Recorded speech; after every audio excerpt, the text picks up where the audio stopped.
તાજા સમાચારમાં આપ સૌ મિત્રોનું સ્વાગત છે। દોસ્તો તાજા અને મહત્વના સમાચારની વાત કરી લઈએ તો પ્રથમ સમાચારને લઈને વાત કરી લઈએ તો અંબાલાલ પટેલની મોટી આગાહી સામે આવી છે। ગુજરાતના ખેડૂતો માટે ફરી માઠા સમાચાર સામે આવ્યા છે। રાજ્યમાં ફરી ખેડૂતોની મહેનત પર કમોસમી વરસાદ પાણી ફેરવી શકે છે। રાજ્યમાં ફરી કમોસમી વરસાદની હવામાન નિષ્ણાત અંબાલાલ પટેલે આગાહી કરી છે। આજથી 3 દિવસ સુધી અરબ સાગરમાં વરસાદી સિસ્ટમ બનશે, જેની સીધી અસર ગુજરાતના વાતાવરણમાં જોવા મળશે। હવામાન નિષ્ણાત અંબાલાલ પટેલની આગાહીને લઈને વાત કરી લઈએ તો કમોસમી વરસાદને લઈને હવામાન નિષ્ણાત અંબાલાલ પટેલે આગાહી કરી છે કે 29, 30 અને 31 ડિસેમ્બરે અરબ સાગરમાં સિસ્ટમ બની રહે છે। દક્ષિણ ગુજરાત અને દક્ષિણ સૌરાષ્ટ્રમાં હળવા વરસાદની શક્યતા છે।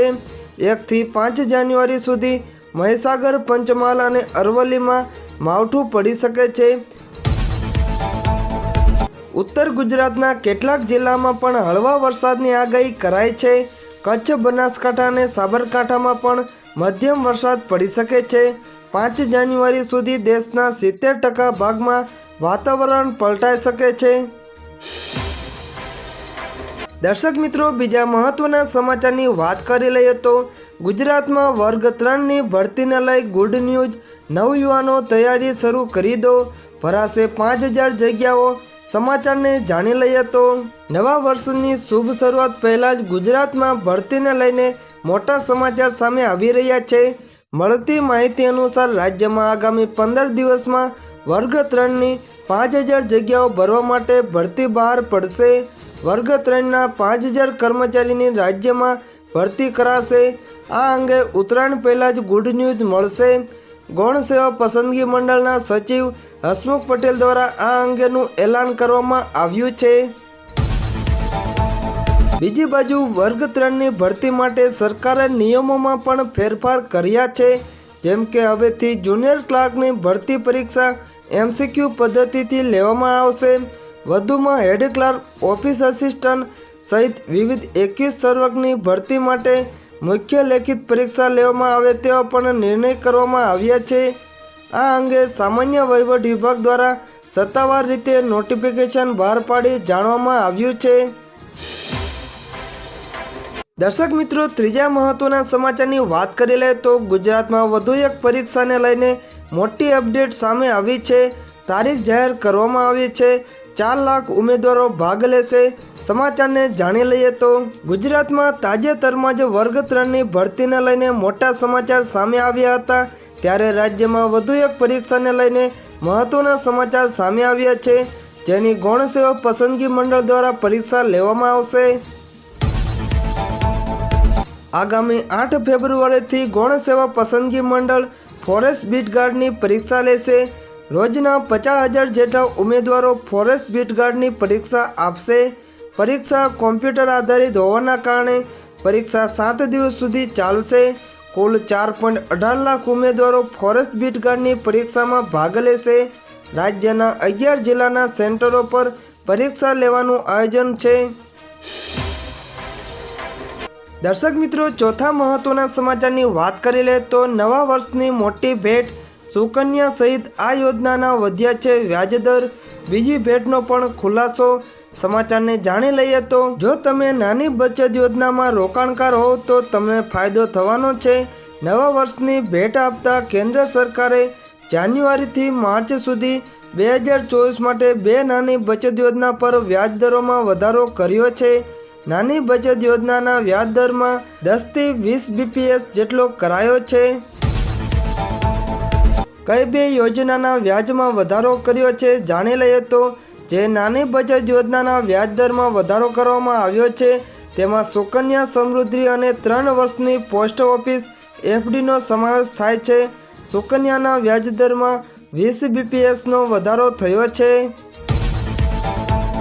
સુકન્યા સમૃદ્ધિ યોજનાના વ્યાજદરમાં પહેલાં 8% હતા, જે હવે વધીને 8.20% થઈ ગયો છે। નરેન્દ્ર મોદી સરકારે પોતાના પહેલા કાર્યકાળમાં દીકરીઓ માટે સુકન્યા સમૃદ્ધિ યોજના શરૂ કરી હતી। આ યોજના હેઠળ માતા પિતા 2 દીકરીઓનું ખાતું ખોલાવી શકે છે। આ યોજના હેઠળ લઘુત્તમ ડિપોઝિટ ₹250 છે અને નાણાકીય વર્ષમાં મહત્તમ જમા રકમ 1,50,000 રાખવામાં આવે છે. આ ખાતું બાળકીના નામે ત્યાં સુધી ખોલી શકાશે જ્યાં સુધી તે 10 વર્ષની ન થઈ જાય. સુકન્યા સમૃદ્ધિ યોજનાનું ખાતું પોસ્ટ ઓફિસ અને અધિકૃત બેંકોમાં ખોલી શકાશે. દર્શક મિત્રો, છેલ્લા અને મહત્વના સમાચારની વાત કરી લે તો રામ મંદિરના ઉદ્ઘાટન પહેલા અયોધ્યા નગરીને મળશે 16,000 કરોડની મોટી ભેટ. પીએમ મોદીની મુલાકાત બનશે ઐતિહાસિક. સમાચારને જાણી લઈએ તો પ્રાણ પ્રતિષ્ઠાના કાર્યક્રમ પહેલા વડાપ્રધાન નરેન્દ્ર મોદી 30 ડિસેમ્બરે એટલે કે આવતીકાલે અયોધ્યા જઈ રહ્યા છે. વડાપ્રધાન મોદીની મુલાકાત દરમિયાન માત્ર અયોધ્યા જ નહીં પરંતુ સમગ્ર યુપીને કરોડોની કિંમતની ભેટ આપવામાં આવશે. અત્યાર સુધીનું એવું કહેવામાં આવી રહ્યું હતું કે તે દિવસે અયોધ્યાને લગભગ 6,000 કરોડ રૂપિયાની ભેટ મળશે. હવે આ ભેટ વધીને 16,000 કરોડ રૂપિયા થઈ ગયા છે. વડાપ્રધાન મોદી અયોધ્યાને એરપોર્ટ, હાઈવે, રેલવે સ્ટેશન અને રેલવે લાઇનના ડબલિંગ સહિત અનેક મોટી યોજનામાં ભેટ આપશે. આમાં શ્રી રામ જન્મભૂમિ મંદિર સાથે સંબંધિત મહત્વપૂર્ણ પ્રોજેક્ટ પર વિશેષ ધ્યાન આપવામાં આવશે. 4 મુખ્ય રસ્તાઓનું પણ ઉદ્ઘાટન કરવામાં આવશે. આ ઉપરાંત રાજ્યના અન્ય જિલ્લાના કેટલાક પ્રોજેક્ટનો પણ સમાવેશ કરવામાં આવ્યો છે. આ સિવાય પીએમ નવી અમૃત ભારત અને વંદે ભારત ટ્રેનને પણ લીલી ઝંડી આપશે. મુખ્યમંત્રી યોગી આદિત્યનાથે કહ્યું કે શનિવારે વડાપ્રધાન નરેન્દ્ર મોદીનું આગમન અયોધ્યામાં વિકાસના નવા યુગની શરૂઆત સાબિત થશે. આ અવસર પર દેશને નવું આંતરરાષ્ટ્રીય એરપોર્ટ મળવાની સાથે અયોધ્યાને 16,000 કરોડ રૂપિયાનો પ્રોજેક્ટની ભેટ મળશે.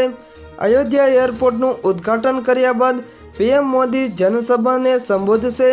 તે જાહેર સભામાં 15,700 કરોડ રૂપિયાની વધુ વિકાસ યોજનાનું ઉદ્ઘાટન અને શિલાન્યાસ કરશે. વડાપ્રધાન મોદી શનિવારે સવારે અયોધ્યામાં 6 વંદે ભારત અને 2 અમૃત ભારત એક્સપ્રેસ ટ્રેનોને લીલી ઝંડી બતાવશે.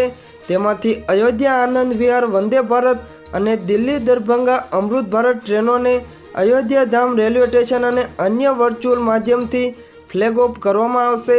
પીએમ અયોધ્યા ધામ રેલવે સ્ટેશન પર તૈયાર નવી ઇમારતનું ઉદ્ઘાટન કરશે.